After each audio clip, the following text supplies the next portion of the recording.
Welcome to our channel. आज हम देख रहे हैं प्रदीप मिश्रा जी की शिव महापुराण कथा। वो घड़ी है शंकर, वो त्रिकालदर्शी है शिव, उसको पहचानो। लोग हंसेंगे, शिव महापुराण से ऐसा हो सकता है?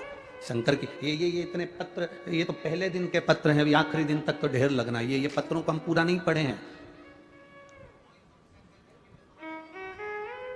इन पत्रों को पूरा नहीं पढ़ा, जब हाथ में आएंगे पढ़ेंगे, उसका स्मरण करें। इनमें लिखा, उसने अपने हृदय की बातों को लिखा है। लोगों ने क्या दिया देवादिदेव महादेव। और आज आप लोग इस कथा को पुणे की इस पावन धरा पर बैठकर श्रवण कर रहे हो ना सांगवी में।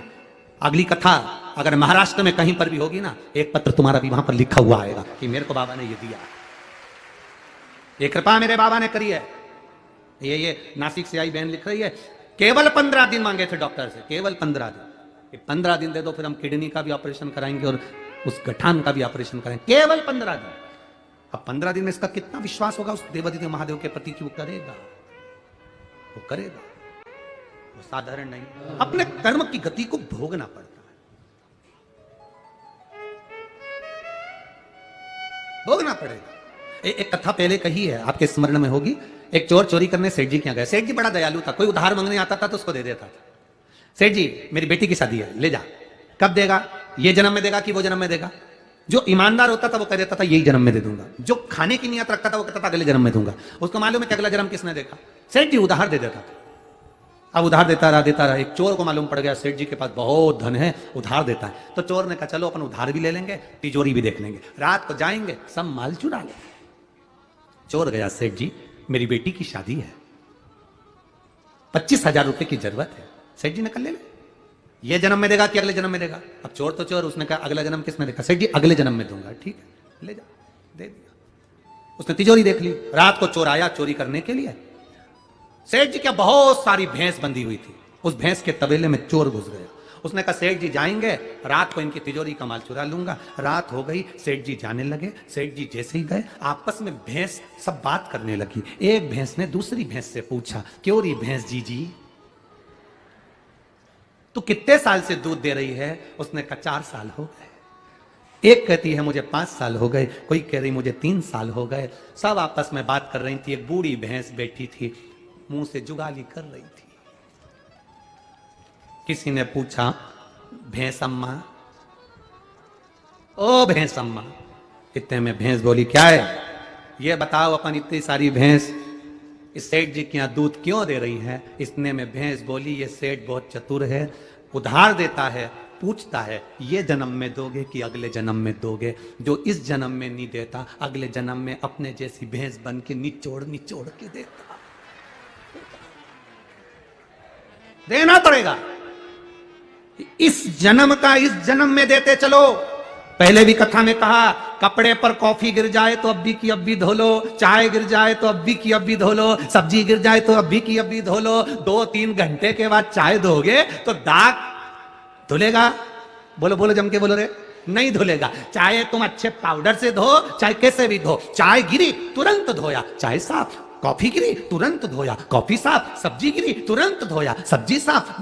बाद में धोगे तो वो दाग रह जाएगा। इसलिए पाप अगर अभी करो तो अभी साफ करो, अभी।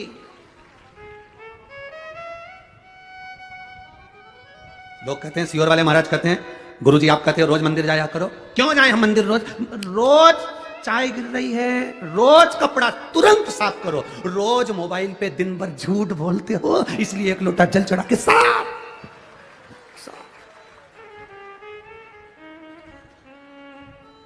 कितना झूठ। अभी अभी वो तो भगवान भला करे, वो पायलट कहाँ, वो तो गाड़ी ला रहा था। एक गाड़ी वाला पीछे डब्बा बंधा और यहाँ ऐसा कुछ लगा उसके कान में, भगवान जाने क्या क्या फंसा के रखे। ऐसे कान में यूं बोलता भी जा रहा, बड़बड़ करता जा रहा। हमारी भाषा में तो सुना है। जब वो गाड़ी के पास में थोड़ी देर खड़ा हुआ तब वो बोल रहा था कि मैं यहाँ सांगवी तक पहुंच गया। चिंचीवाड़ा क्या बोले?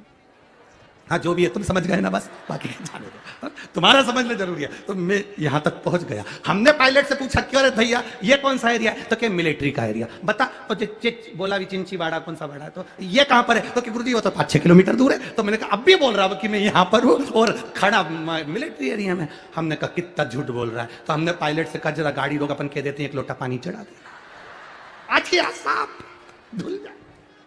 आप सच्चे महादेव के भक्त होंगे तो कमेंट सेक्शन में लिखिए हर हर महादेव, हर हर महादेव, हर हर महादेव। अब बोले सुना।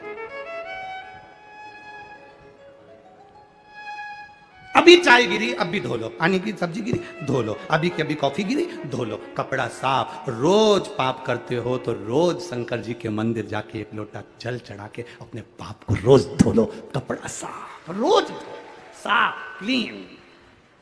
फिर तो लोग भी तुमसे पूछ लेंगे जैसे पुराने जमाने की टीवी पे पूछते थे, राजू तुम्हारे दांत तो मोतियों जैसे चमक रहे हैं। बस फिर कोई भी तुमसे पूछ लेगा, कमला बहुत क्वीट क्वीट दिख रही हो, फिर कोई भी पूछ लेगा तो तुम कह सकती हो ये चमक ये दमक फुलवन में महक सब कुछ सरकार तुम्ही से है, 1 लोटे जल की चमक है जो मेरे चेहरे पर चमक रही है। फिर कह सकते हो क्रीम की चमक 2 महीना 3 महीना 4 महीना 6 महीना रहती है, पर अच्छे कर्म की चमक मरते दम तक रहती है, आखिरी तक चमकता है। और तुम देख लो, तुम खुद देख लो, एक होती है सास, एक होती है बहू। बहू को देखना तुम कितना मेकअप करती तब चमकती, और सास को देखना ओल्ड इज गोल्ड, कितनी चमकेगा सास को देख एकदम चमक। सास कुछ नहीं करती, बस ऐसे ही बाल माल को लगा लोगों के बिंदी लगा के क्या होठ भी अगर ऐसे थोड़े बहुत रूखे रह जाए तो थूक निकाल के पोछ पोछ के। और सास तो 1-2 घंटे तक ऐसी कुछ भी नहीं करती तुम्हारे जैसी कि 1 घंटे तक तुम पहले लाइन खींचाओ फिर वहां में डब्बा भरो, ऐसी सास नहीं करती। सास तो एक ही बार में ऐसे लिपस्टिक भी ले लेंगे तो लगा के जो देखे वो सास तो सास उसको कोई मतलब ही नहीं। तुम्हारी चमक तुम्हारे पास, पर जो बुजुर्ग है उसके चेहरे की जो चमक होती है वो चमक इन मेकअप से नहीं होती। बुजुर्ग की चमक भगवान की भक्ति से तीव्र बन जाती है, शिव तत्व से तीव्र बन जाती है, शंकर की उदारता से तीव्र बन जाती है। ये चमक ये दमक फूल वन में महक सब कुछ सरकार तुम्हीं से है। तो ये हम अगर आज पाप कर रहे हैं तो आज धोते चलो, हम आज झूठ बोल रहे हैं आज पुण्य करते चलो, आज हमने गलत किया तो उसको पुण्य करते। मत बुरे कर्म कर वरना पछताएगा, भगवान की आंखों से तू बच नहीं पाएगा, तू बच नहीं पाएगा। इसलिए याद रखना तेरा क्या होगा रे कालिया, ये याद होना। अपनी चित्त वृत्ति को परमात्मा में। देवादिदेव महादेव से माता पार्वती जी ने पूछ लिया कि ये तो पापी जीव है, चोरी करता था, गलत काम करता था, और इसको तुम नंदी पर बिठाकर लेकर आ गए, इसको तुम यहां लिया, नंदी पर बिठाकर लेकर आ गए, नंदी पर लेकर आए।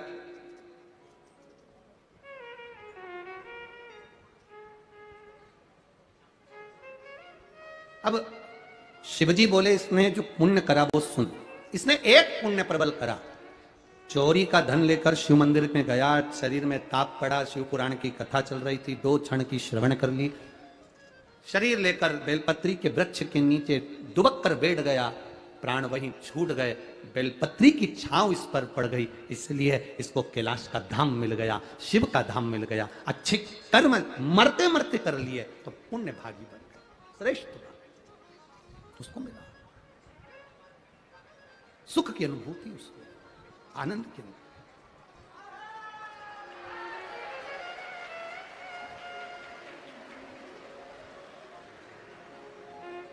बोल गंगेश्वर महादेव की, हर हर गंगे। शिव तत्व की प्राप्ति है। पार्वती जी ने शिव जी से जब बात करी, संवाद किया, कहा, निवेदन करा, प्रार्थना, बाबा मेरा एक मन है। शिव जी ने पूछा क्या? क्या पापी से पापी जीव भी अगर बेलपत्री के वृक्ष की छांव के नीचे आ जाता है तो उसका कल्याण हो जाता है? क्या उसकी मुक्ति हो जाती है, उसका मोक्ष हो जाता है? बाबा कहते हैं सुनो पार्वती, जिसके आंगन में, जिसके घर में एक बेलपत्री का पौधा होता है, जिसके आंगन में, जिसके घर में एक बेलपत्री का पौधा होता है, या उसने आंगन में या घर में बेलपत्र ना लगाई हो, किसी मंदिर में, देवालय में, शिवालय में, बगीचे में, बाग में, सरोवर के तट पर, बावड़ी के तट पर, जंगल में, कहीं किसी स्थान पर अपने जीते जी अगर उसने एक बेलपत्री का पौधा लगाया होता है, शिव जी कहते हैं उस जीव का दूसरी बार पृथ्वी पर जन्म नहीं होता, वो शिव धाम को चला जाता है, शिव धाम को चला। कुछ पुण्य करते चलो अपनी जिंदगी का, कुछ अच्छा कर्म करते चलो अपने जीवन में। आप लोग अगर शिव महापुराण की कथा को सुनने के लिए आते हो, हम आपसे कहते हैं कि 2 पानी की बोतल लेकर आना, अपना साथ कुछ शिव भक्तों का मुंह झूठा कराने का लेकर आना। बोलते हैं कि नहीं बोलते? कि मिला मौका, अपने नगर में अगर कोई आया है तो भूखा ना रहे, एक बिस्कुट का पुड़ा ही दे देना, भले एक टॉफी दे देना, पर मुंह झूठा जरूर। आज एक और बात कहेंगे, इस बारिश के मौसम में अगर कथा सुनने आओ तो छाते भी 2 लेकर आओ। कम से कम अगर कहीं बैठे हो और कहीं नहीं है, पंडाल में व्यवस्था नहीं हो पाई कोई व्यवस्था, तो आप ले भैया तू लेके बैठ जा, हम जाए जब हमें दे देना हो, वापिस हमें देना, हम वापिस रख लें, फिर दूसरे बैठने का साधन।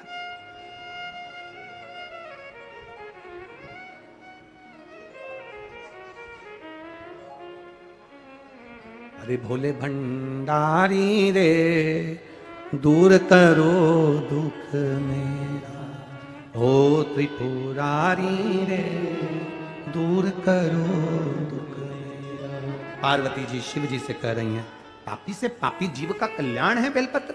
हाँ,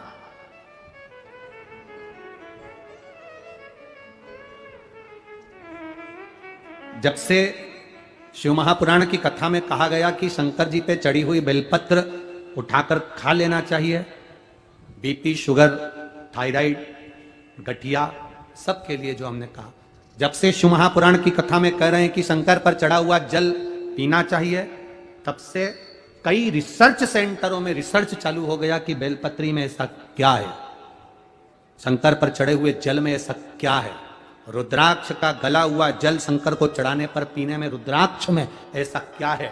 कई रिसर्च सेंटर रिसर्च करने में लग गए, और जब वो रिसर्च करे तब उनको मालूम पड़ा कि एक बेलपत्री में वो बल होता है कि थायराइड, शुगर और बीपी को कंट्रोल कर लेता है। तब उनको मालूम पड़ गए।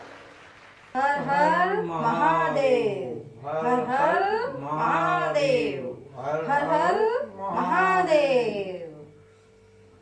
शंकर भगवान पर शिवलिंग पर चढ़े हुए जल में वो तेज पुंज होता है।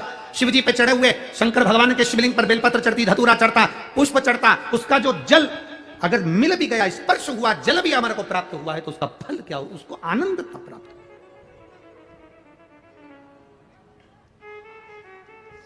आनंद। एक पत्र आया है,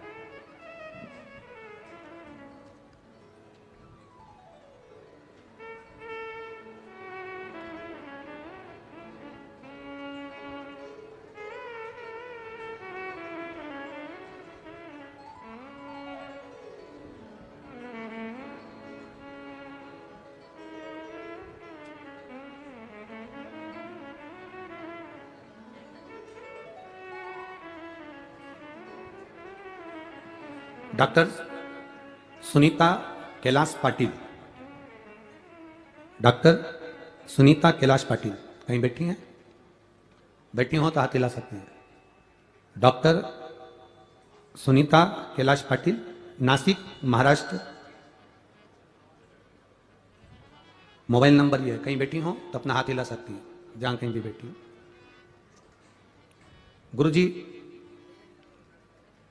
मैं होम्योपैथी डॉक्टर सुनीता कैलाश पाटिल। गुरुदेव, हम लोग दवाई से बीमारियां ठीक कर सकते हैं, लेकिन गुरुदेव जीवन में बीमारियों से ज्यादा जिनको चुनौतियां आ जाती हैं, जहां एक लिखा पढ़ा इंसान भी निराश हो जाता है। मेरी लड़की, हम डॉक्टर हैं गुरुदेव, इलाज करते हैं, अच्छा इलाज करते हैं, बहुत मरीज भी आते हैं, ठीक भी होते हैं। मेरी लड़की हर्षा जो अच्छी पोस्ट पर काम करती है, सर्विस बहुत अच्छी है, उसकी शादी नहीं हो रही थी, पत्रिका दिखाई, जन्म कुंडली बनवाई, फिर भी लोगों ने कहा इतने महीने हो जाएगी, ये हो जाएगी, सालों निकल जाते, नहीं हुई। तब किसी ने कहा दवाई लेने आने वाले व्यक्ति ने कह दिया कि बेटी के लिए चिंता करती हो, और उससे हम बात कर रहे थे अपनी बेटी के लिए चिंता करती हो तो मालेगांव में कथा होने वाली है शिव महापुराण की, एक दिन की सुन लो ना। गुरुदेव डॉक्टर हैं, समय नहीं मिलता हमको, कैसे जाएं, पर पंडाल में कथा सुनने, वो भी शिव पुराण सुनने जाना, ये किसी बड़े युद्ध से कम नहीं है। क्योंकि पंडाल में एक तो बैठने की जगह देखना, दूसरा इतनी भीड़ में पहुंचना, तीसरा जाकर वापिस लौटना, बहुत कठिन काम है शिव पुराण में जाना। और फिर भी मैं प्रयास करूंगी, आप कर रहे हो तो मेरी बेटी के लिए मैं उस पंडाल में पहुंचूंगी। मालेगांव के कथा के पंडाल में मैं गई, एक दिन की कथा सुनी, उसमें आपने पशुपति व्रत के बारे में बताया गुरुदेव। मैंने अपनी बेटी से कहा तूने सारे व्रत कर लिए, जगह जगह जाकर पूजन कर लिया, अब एक बार वो सीओर वाला महाराज कथा में कह रहा था पशुपति व्रत का, वो कर। पहला पशुपति व्रत मेरी बेटी ने और हमने करा, दूसरा पशुपति व्रत आया और मेरी बेटी के लिए संबंध आया। जो मेरी बेटी की पोस्ट थी उससे दुगनी पोस्ट पर लड़का काम करता था, और बाबा की कृपा से संबंध पक्का हुआ। पांचवा व्रत के दिन ही मेरी बेटी की सगाई हो गई और उसका विवाह ऐसा जोरदार हुआ कि हम सोच नहीं सकते थे। ये शिव तत्व है, क्यों घड़ी है शंभु।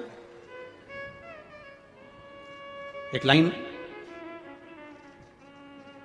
गुरुदेव, मैं डॉक्टर सुनीता कैलाश पाटिल, आज मैं देवादिदेव महादेव से इस पत्र के माध्यम से कहना चाहती हूं कि दुनिया का सारी समस्या का हल है तो वो महादेव के चरणों में है। ये शिव तत्व है। शंकर ओ घड़ी है शिव, आपकी भक्ति जितनी आप दिल से कर सकते हो। कथा तो टीवी पर भी आएगी, कथा तो बहुत सारे पहले लोग भागवत करते थे, अब तो लोग इस कथा को, शिव महापुराण को सुन सुन के, लिख लिख के, अब सब जितने भागवत वक्ता के साथ में कहें तो वो सब शिव वक्ता भी हो गए, सब शिव पुराण करने लगे, सब कथा करने लगे। पर दिल से अगर आप सुन रहे हो, दिल से श्रवण कर रहे हो, और इसका गौरव होता है हमको कि लोग कम से कम शिव पुराण बांचने तो लगे। जब टीवी पर खोलो तो कम से कम शिव पुराण सुनने को कई महाराज बोलने तो लगे। पहले तो लोग शिव पुराण को छूते तक नहीं थे, घर में नहीं लाते थे, लोग पढ़ते नहीं थे। शंकर के मंदिर कौन जाता था? आप अपने क्षेत्र में जहां जहां से आई हो, आपके मोहल्ले में शंकर के मंदिर पुराने समय में निकाल कर देखना, कोई नहीं जाता। केवल सावन में शिवरात्रि पर चलेगा या सोमवार को चलेगा तो चलेगा, बाकी के रोज नहीं जाते। आज के समय में शंकर जी के मंदिर में कम से कम 2 या 3 मिनट तक तुम्हें खड़े रहना पड़ता है जल चढ़ाने के लिए। ये प्रभु की कृपा, ये उदारता शिव की। दिल से अगर सुन रहे हो, शिव महापुराण की कथा हृदय से सुन रहे हो, भले टीवी के सामने सुनो, मोबाइल पर सुनो, चाहे पंडाल में बैठकर सुनो, पंडाल में जगह नहीं तो बाहर बैठकर सुनो, अपनी एक बिछाने का साथ लगकर बैठो, आसन लगाओ, छाता लगाओ, प्रेम से कथा का रसतत्व ग्रहण करते हुए भाव से सुनो, खाली नहीं छोड़ेगा। शिव है वो शिव। शंकर भगवान से पार्वती जी ने कहा पापी से पपी जी उतर जाता है। हाँ, एक बेलपत्र का पौधा जिंदगी में जिसने कहीं पर भी लगाया हो, घर पे नहीं लगा सकते, बाहर लगा, जंगल में लगा दो, कहीं जा रहे हो बगीचा पड़ जाए वहां लगा, पर लगाओ एक। ओम नमः शिवाय, ओम नमः शिवाय, ओम नमः शिवाय, श्री शिवाय नमस्तुभ्यं, श्री शिवाय नमस्तुभ्यं, श्री शिवाय नमस्तुभ्यं। आपको ये वीडियो अच्छा लगा होगा तो ये वीडियो को आप लाइक करिए और चैनल को सब्सक्राइब करिए।